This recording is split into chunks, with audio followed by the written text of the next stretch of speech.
127వ కీర్తన సొలొమోను రాసిన ఈ కీర్తనలో సొలొమోను తన అనుభవంలో నుంచి రెండు మాటలు జ్ఞాపకం చేశారు. మొదటిది దేవుని కాపుదల, రెండోది దేవుడిచ్చే బహుమానం.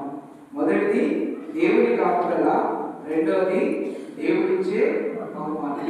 కాపుదల గురించి ఏం చెప్పాడు అంటే, దేవుడు కట్టించకపోతే ఏ ఇల్లు కట్టబడదు, నిలబడదు. దేవుడు కట్టించకపోతే ఏ ఇల్లు నిలబడదు.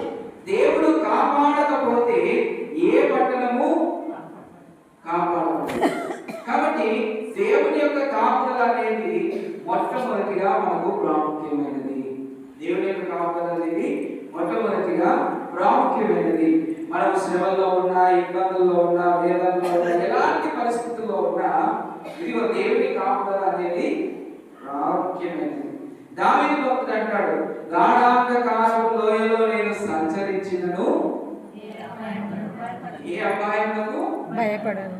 నిజానికి దావీదుకి ఎన్నో శ్రమలు వచ్చాయి, కానీ ఆయన ఏమంటున్నాడంటే దేవుని కాపుదల నాకు ఉంది కాబట్టి నేను భయపడను. దేవుని కాపుదల అనేది అంత ప్రాముఖ్యమైనది. దేవుడు కాపుదల ఇవ్వకపోతే మన జీవితంలో మనం ఏమి పొందుకోలేదు.